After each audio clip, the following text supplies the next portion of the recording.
Hello, welcome back to the History Sphere.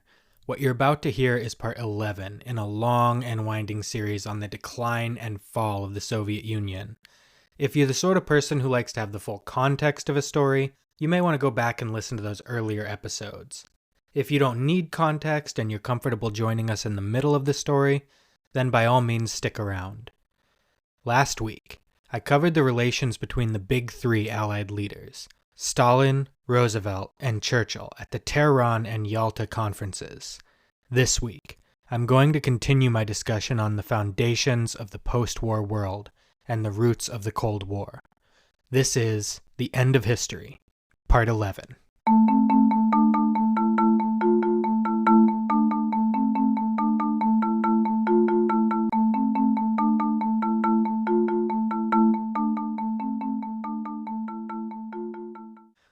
Back in 2003, during the early stages of the Iraq War, I remember George W. Bush, who was the U.S. president at the time, giving a press conference. When a reporter asked him if the number of American troops committed to the conflict was enough, he responded, quote, "You go to war with the army you have, not the army you want. I was against that war 20 years ago, and I'm against it now. It was, in my opinion, one of the worst, if not the worst, foreign policy mistake in the history of the United States.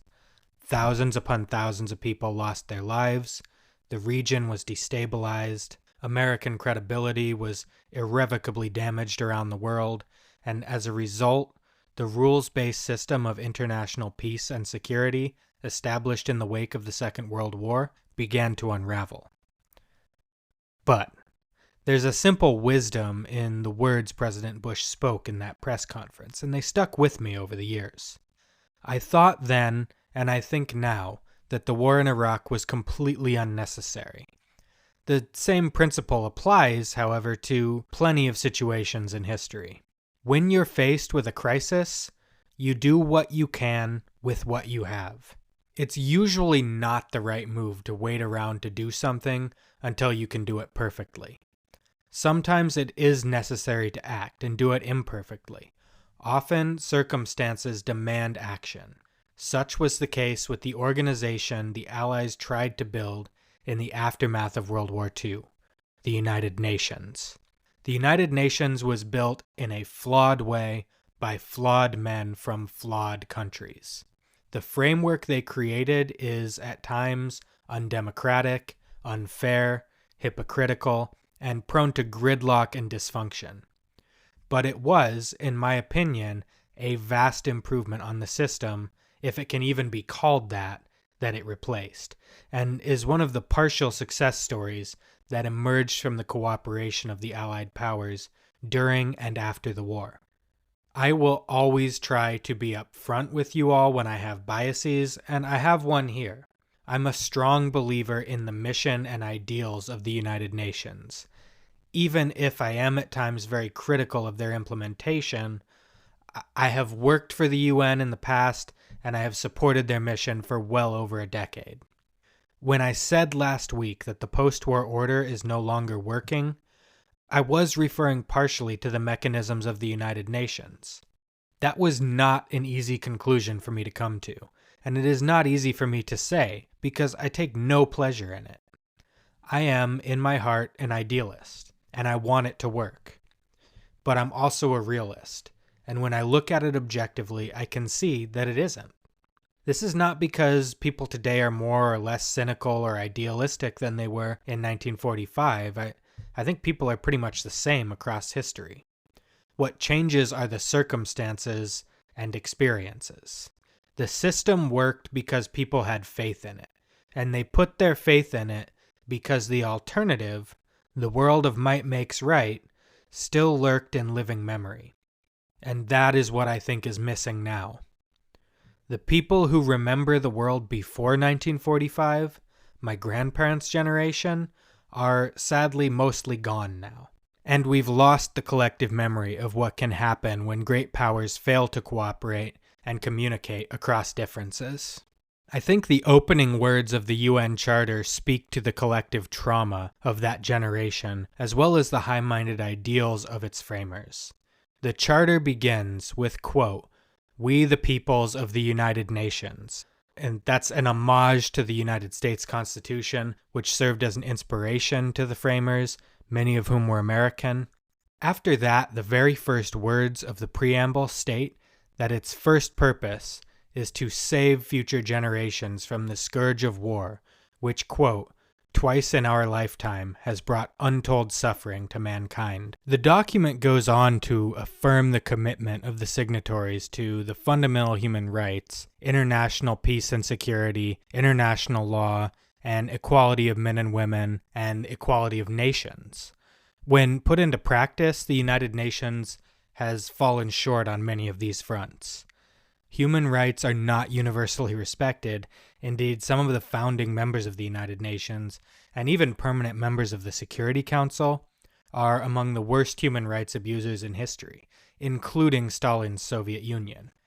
There has been plenty of war in our world since 1945. The so-called Cold War was full of little hot wars all around the globe, from Korea and Vietnam to Afghanistan, Cuba, and Nicaragua. While the UN Charter proclaims that all nations are equal, the veto power of the permanent members of the Security Council exposes in pretty Orwellian fashion that some nations are more equal than others.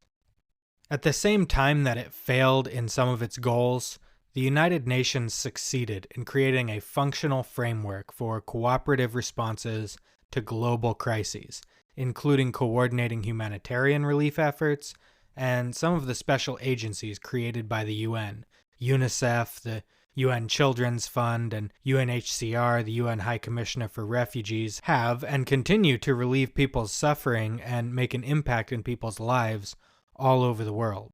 The UN has also been an important forum for settling disputes between nations, and though there have been many wars since 1945, there has not been another world war. There are a lot of reasons that this has not happened, but in my opinion, the mechanisms of the United Nations providing a forum for negotiation between adversarial parties and facilitating multilateral treaties is an important one.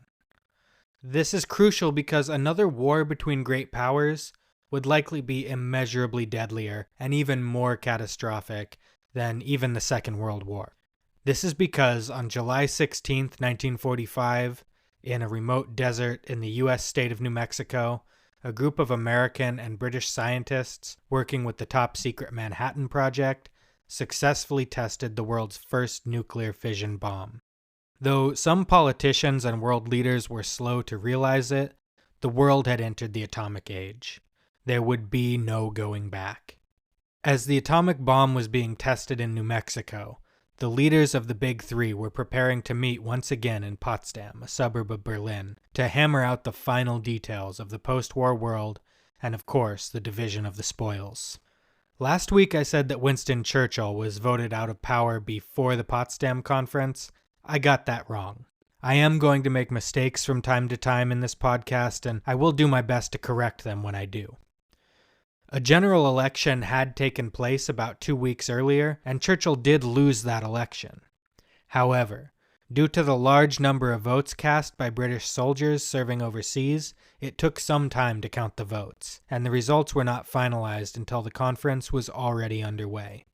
So, Churchill represented the United Kingdom at the start of the conference, and was actually replaced halfway through by his successor Clement Attlee, the leader of the British Labour Party.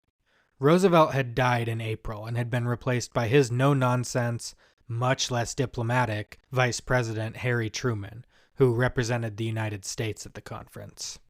And of course, there was no changeover in the leadership of the Soviet Union, where Stalin continued to reign supreme. The British had cooperated with the Americans on the Manhattan Project, and British leadership was fully aware of the details of the explosion in New Mexico. The paramount question among the American and British delegations was whether and how to inform Stalin and the Soviets that the United States possessed an atom bomb. None of the Western leaders were aware at this time that the Soviets had spies inside the Manhattan Project, and they were already aware of the successful test and most of the details of the project. Truman and Churchill eventually agreed that Stalin should be informed, but that the information given to him should be as vague as possible. In an informal setting between official meetings, Truman nonchalantly informed Stalin that the United States had developed a new bomb with an incredible destructive capacity.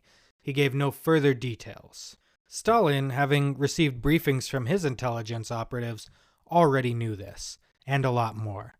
But he wore his poker face perfectly. He simply smiled, nodded his head, and said, quote, "A new bomb? Excellent, excellent. I hope you put it to good use against the Japanese." End quote. Inside, Stalin was seething with rage. Truman had happened to inform Stalin of the bomb in the immediate aftermath of a meeting that featured intense disagreement over the future of Poland. In a private conversation with his interpreter after the conversation with Truman, Stalin reportedly used the word blackmail to describe the interaction.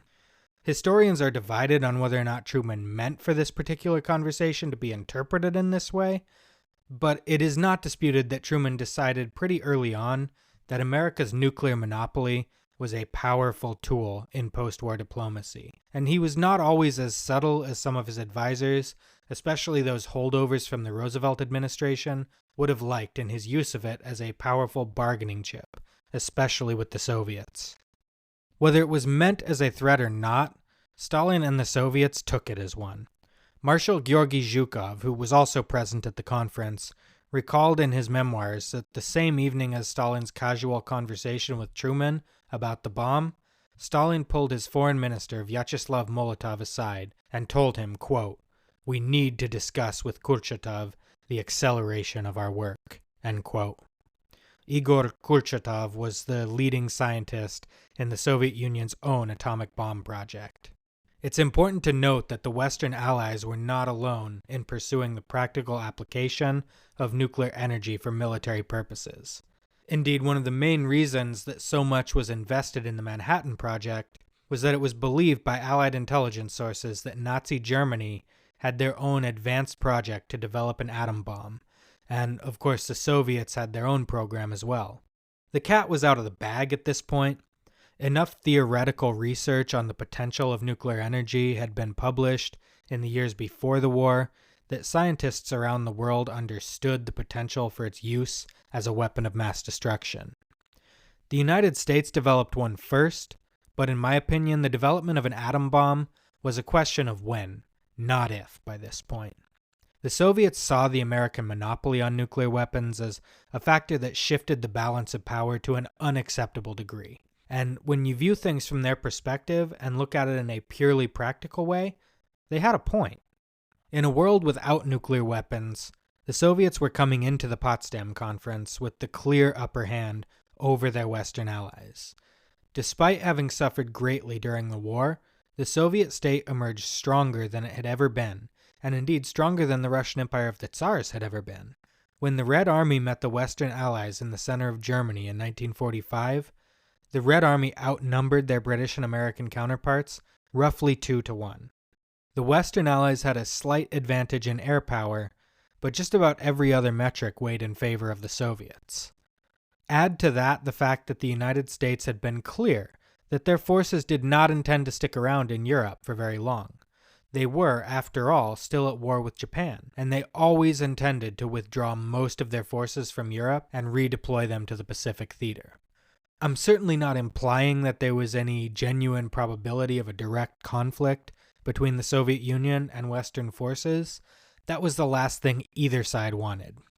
My point is that from a conventional standpoint, before accounting for the nuclear factor, the Soviets were negotiating from a position of relative strength. The Americans possessing nuclear weapons gave them a significant advantage, and both Stalin and Truman understood this. Also hammered out at the Potsdam Conference were the final details of the occupation of post-war Germany and the borders of post-war European countries. I think it would be a mistake to say that the leaders at the Potsdam Conference understood that they were positioning themselves for a Cold War conflict with one another. There was certainly an understanding that there would be some rivalry and that there would be disagreements between the great powers as there had been during the war. But there was also an immense optimism coming into the conference. Rather than arming for a new conflict, these men were coming to Potsdam to forge the peace. They were the leaders of the victorious nations, and in their minds, they had achieved the main goal, the defeat of Nazi Germany. What they now set about was correcting what they saw as the mistakes of 1919, the Versailles settlement that ended the First World War. Historian Michael Nyberg points out that to many of the men attending the Potsdam Conference, this was not theoretical history, but lived experience. Winston Churchill had been a high-ranking member of the British government during the First World War and had also seen combat on the Western Front. His successor, Clement Attlee, had likewise served in combat on multiple fronts in World War I. A young Harry Truman had also seen combat on the Western Front as an artillery lieutenant. Though Stalin had not fought in the First World War, and the Soviets had not been invited to the Versailles Peace Conference in 1919, he had been involved in the Soviet-Polish War of 1919 to 1921 and was scarred by what he saw as the failures of the 1919 peace settlement. The Soviets had opposed the creation of an independent Poland, and Stalin believed that Poland and the subsequent disputes over its borders between greater powers was mainly responsible for the outbreak of World War II. In his recent conversation with Tucker Carlson, Vladimir Putin repeated the Stalinist understanding of World War II history, to the shock and disbelief of many Western observers.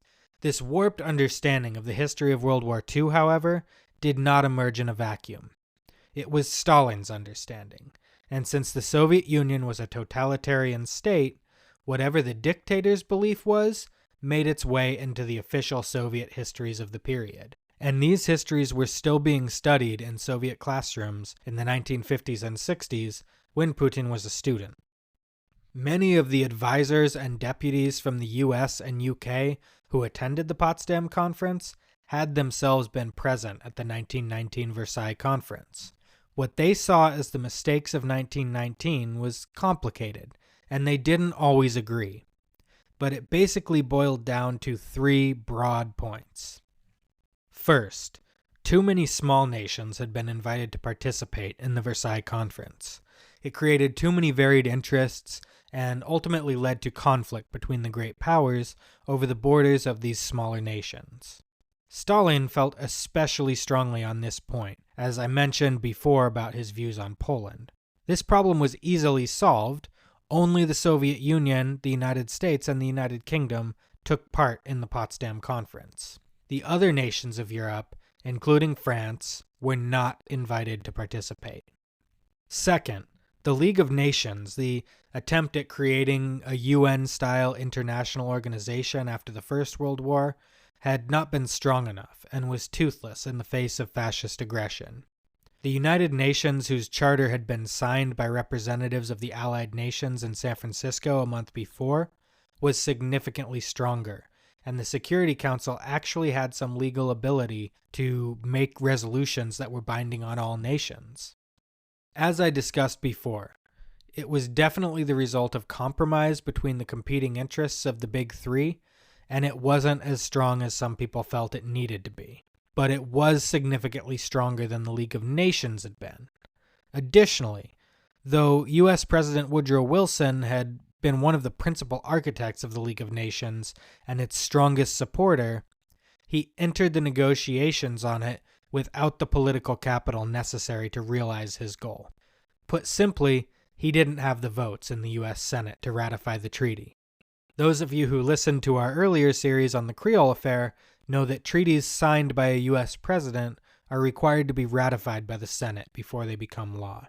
The United States never joined the League of Nations. Harry Truman did not have this problem. He had inherited strong Democratic majorities in both houses of Congress from the Roosevelt administration, and the United Nations project enjoyed broad bipartisan support. Truman faced no limitations on his ability to negotiate from the other branches of the American government. The third and final failure of 1919 was, they believed, the failure to sufficiently neutralize Germany as a threat. Though Germany had been severely and unfairly punished after World War I, it had still been left in a position where it was the largest nation in Europe, with massive industrial capacity and the logistical capability to rearm. All the humiliating 1919 settlement had done was add resentment to this mix. Allied leaders in 1945 were determined that Germany must never be allowed to threaten the peace and security of Europe ever again. One mistake had already been corrected. In 1919, the French especially had suspected that Germany would not admit that it was beaten, and advocated for the invasion and occupation of Germany to drive the point home. In 1945, Germany was invaded, occupied, and utterly destroyed. That the Germans were a defeated people was a fact that could not be denied. There were several proposals on the table as to how to deal with the German question. Some were more harsh than others, but eventually the Allies settled on a kind of middle ground, issuing a joint declaration along the lines that were agreed to at Yalta, which we discussed last week. Denazification, demilitarization, democratization, and dismantling.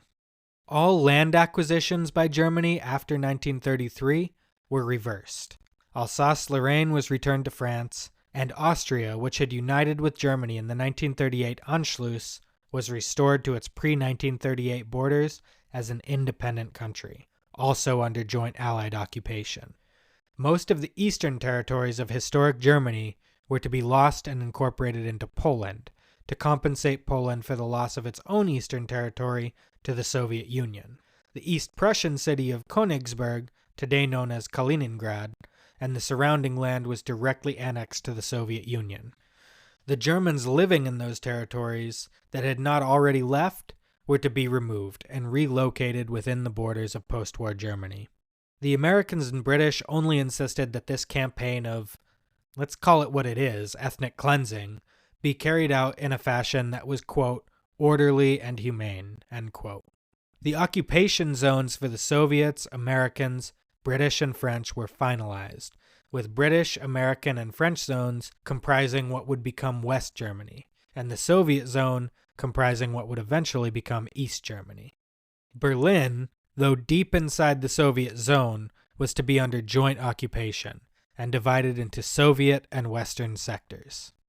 Nazi war criminals were to be put on trial, and the framework for the famous Nuremberg trials that set the precedent for modern conceptions of international, individual criminal accountability for war crimes was agreed upon. Finally, the issue of reparations was decided on. Reparations to the Soviet Union would be taken in kind rather than by cash payments. In other words, things of material value would be taken from Germany and given to the Soviet Union and other countries that had been victimized by Nazi Germany. This made more sense to Allied leaders at the time than imposing an indemnity that would hamper the economic recovery of Europe. Thus, the Allied leaders of the Big Three left Potsdam believing the conference was a success and that they had solved the problems of 1914. The three leaders, Stalin, Truman, and Attlee, also jointly agreed to the Potsdam Declaration, which was a unified statement to the Japanese demanding that they surrender unconditionally to the Allies. Stalin agreed that the Soviet Union would join the war against Japan by the end of August. The declaration laid out the Allied war aims and the conditions of the occupation of Japan after the surrender, but made no mention of the emperor. The Allies had decided that Japan would be allowed to retain the emperor as a constitutional monarch, and it was believed by some at the time that Japan would have surrendered sooner if this had been made clear to them. On August 6, 1945, a mushroom cloud erupted over the Japanese city of Hiroshima, marking the first use of an atomic bomb in war. It had been dropped by the American B-29 plane, the Enola Gay. Estimates vary, but somewhere between 75 and 160,000 people were killed in Hiroshima. The overwhelming majority of them were civilians. There was much debate within the United States government and between the Americans and their British allies about whether and how to drop the atomic bombs on Japan. The Soviets were not included, as the Western allies believed they knew nothing of the atomic bomb. There were some who argued the bomb should be demonstrated to the Japanese to give them a chance to surrender before it was used on civilians. It was argued that the bomb was still experimental and that a demonstration could fail, which would have the opposite of the desired effect. It was also argued to Truman, as I mentioned before, that Allied intentions surrounding the Emperor should be made clear before resorting to dropping atomic bombs on cities full of civilians. This too was rejected, and from my research, it's not clear why. It has been effectively argued by some more critical historians, notably Howard Zinn in A People's History of the United States, that the true target of the atomic bombs was not Japan, but the Soviet Union. Essentially, that the bombs were dropped on Japan less as an effort to force the Japanese surrender than as a demonstration to the Soviets of American power. Personally, I think it was a combination of the two. I think Truman believed the atomic bomb was the only thing that would bring Japan to surrender, short of a full-scale invasion of Japan. But I think he also thought there was some utility in demonstrating the power of the new weapon to the Soviets. I do not go as far as some of Truman's critics in saying that to drop the bomb was completely unnecessary. I think it might have been necessary. And as gruesome as it was, I think it was a lot shorter and less gruesome than an invasion of Japan would have been. At the same time, I strongly believe that Allied intentions surrounding the Emperor should have been communicated to Japan first. I cannot think of a good strategic reason for not doing this, and if there's a chance, even a very slim chance, that it would have induced the Japanese to surrender without the need to use atomic weapons, it should have been attempted. The fact that no such attempt was made tells me that part of Truman's intent was to intimidate the Soviet Union in furtherance of what has come to be known somewhat euphemistically as atomic diplomacy, rather than to accomplish concrete military objectives.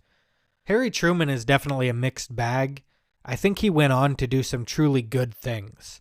Desegregating the United States military comes to mind. But his cynical use of atomic power is something I judge him quite harshly for. It took Japanese authorities a couple days to even figure out what was happening in Hiroshima, though it was eventually confirmed by Japanese scientists that the city had indeed been destroyed by a nuclear weapon. Then, just after midnight on August 9, 1945, the Soviet Union declared war on Japan, and Soviet troops poured over the border into Japanese-occupied Manchuria. Japanese defenses were quickly overrun by the massive surprise Soviet offensive. Later that same day, a second atomic bomb was dropped by the Americans on the city of Nagasaki, killing another estimated 60,000 to 80,000 people.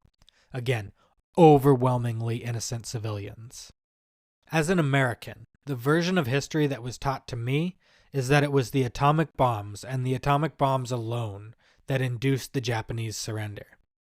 However, accounts from inside high-level Japanese meetings at the time indicate that the conventional attack by the Soviet Union was also a significant factor in favor of surrender. The Japanese government split over surrender, with some officials still refusing to accept the defeat.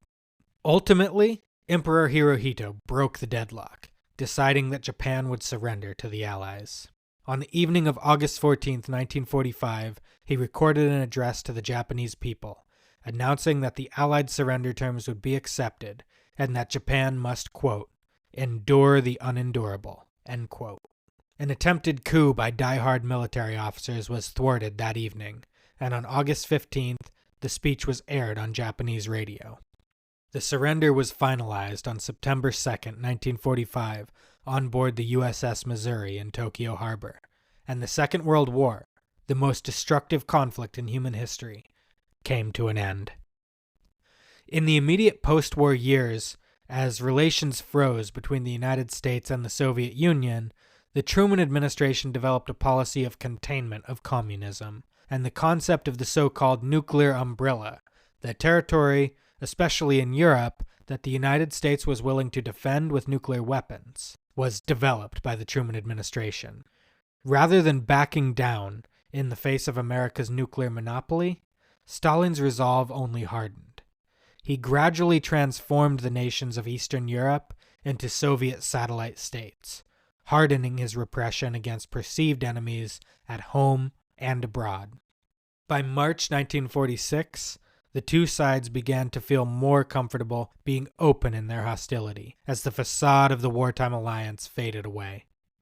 On March 5th, 1946, Winston Churchill, the now former Prime Minister of the United Kingdom, gave a now famous speech at Westminster College in the U.S. state of Missouri. He said, quote, "From Stettin in the Baltic to Trieste in the Adriatic, an iron curtain has descended across the continent." End quote. Through the latter half of the 1940s, however, the United States always possessed a trump card, the so-called nuclear monopoly. It was something Harry Truman was not afraid to talk about, often and loudly, including in diplomatic settings. Truman had been assured by his military advisors that the Soviet Union was at least 20 years away from developing a nuclear weapon. The American scientific community, including J. Robert Oppenheimer, the so-called father of the atom bomb, was much less confident and attempted to warn the Truman administration of the impending arms race. Truman trusted his military advisors. He was wrong. On August 29, 1949, a mushroom cloud erupted over the remote steppe of Kazakhstan, near the town of Semipalatinsk. It was the Soviet Union's first successful test of an atomic weapon. The nuclear monopoly was over. There were now two countries in possession of nuclear weapons, and they happened to be ideological rivals that were becoming increasingly hostile to one another by the day. Just like that, the Cold War arms race was on. That's everything for today. Thank you so much for listening. As always, I encourage you to follow and engage with us on social media for regular updates about the show, and to visit our website at www.thehistorysphere.com. If you like what you heard and you want to support the podcast, you can support us with a monthly donation on Spotify. If you don't have Spotify or you prefer to listen elsewhere, you can also support us on Patreon. The link to our Patreon can be found on the website. If you can't afford to donate right now, I understand. The History Sphere is free. You can also support the show by giving us a 5-star rating on whichever podcast platform you're listening on. This costs you nothing, and it really helps to promote the show in the algorithm. Next time, on the History Sphere, I will refocus the show away from global affairs and zoom back in on the Soviet Union to explore what was going on and what life was like for the Soviet people in the immediate post-war years. Thank you so much for listening. Have a wonderful day.